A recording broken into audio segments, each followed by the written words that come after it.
All right, welcome back to the T-1 F-22 build. Working back on, kind of jumping all over the place on this one. I guess it just kind of goes with what I'm in the mood to work on.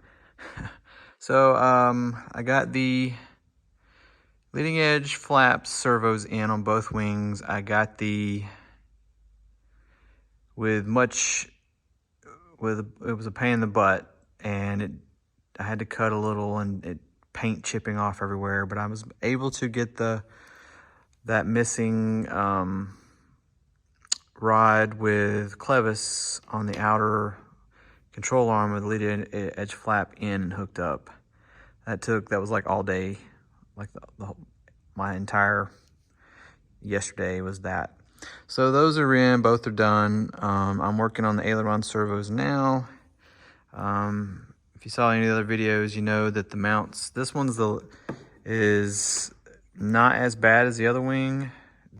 The other wing, this is angled up quite a bit more, so I'm gonna have to, this was just some very slight, just took a Dremel and kind of started at the corner here and kind of went back and forth, just kind of, you know, shaving off a ply or two at this end and then fading it back towards the top to allow this thing to sit flush.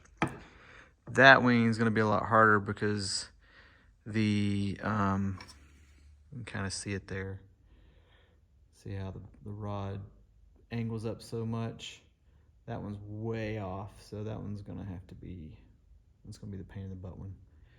But I was going to do the easy one first. I went ahead and marked one hole and drilled it before I drilled these guys out. You have to, these T-brackets they give you these screws, wood screws, and these are kind of set up for like a bolt style screw, whatever you want to call it. A screw, but not a wood screw, but a metal screw. So you have to drill them out because these won't go in unless you do. And I actually used a 1/8 drill bit. I kind of jumped it up from 7/64 to 1/8, and that's a perfect hole. There's no slop in the screw, but the screw goes right through, no problem. So, and I went ahead and put the rod on there just to kind of see, you know, which side of this. I wanted to be on this side of, actually, yeah, there's no way to get on this side of the rod. So I'm on this side of the control arm and it lines up perfect. So, but that's it. I'll take another video once it's in. I'm just doing a little quick one here, but this arm is very short. It's an old SWB arm, and it's essentially the first hole in the SW arm. That's like a 1/2 inch or less. And it's a shorter screw than they give you because it's so close, you know, you need clearance. I mean, there's like a millimeter that the lock nut doesn't touch, because these only go, gosh, 15-20 millimeters, and you know, in order to use more of the throttle or the servo travel, I go shorter. Plus, it gives you some mechanical advantage and helps, you know, prevent any kind of flutter issues. So that's it for now. Just a little video. I'm gonna get this one installed and get that other one. Hopefully I can get it in as well. That was going to take more work, so I'll show you guys another video after this one's done and hooked up. So, and I'll probably go ahead and do the flap on this one just to get done with the wing. It's real simple. It's just kind of a pain to get in there, like these the upper part. That's those two holes are the rear. The other two holes for the servo are up there, and it slides in this way. So even if I trim this out a little bit, it's like impossible.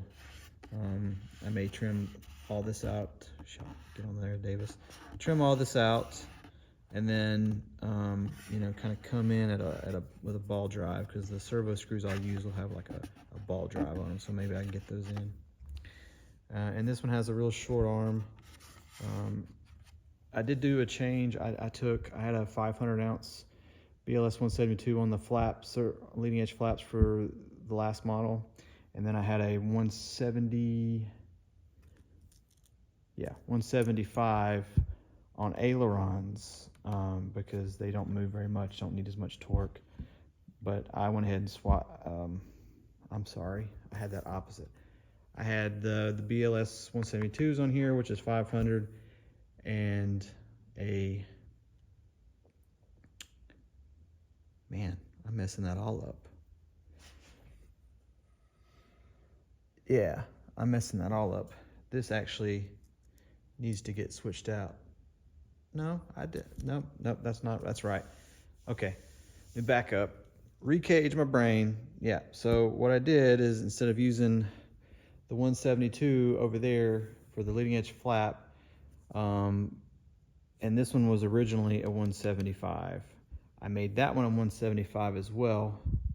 So you have a 175, which is 291 ounces of torque, 291 ounces of torque, and 500 plus on the flap, because the flaps are pretty big and beefy, and it's a big jet. So that should be okay. I was a little hesitant to take the higher torque servo out on the leading edge flap, but you know, they don't move very much. It's a small surface, and you know, once it's closed, the air is pushing on it anyway. So, and it's got an entire joint. You know, the whole surface of the wing is a joint, so makes it a little bit easier on the servo. And I'm going to use those 500 ounce servos on my other jet. So, but there you go. So I'll get back to it, and I'll do a video once these two are in, showing you kind of what I did and how I did it. All right, later.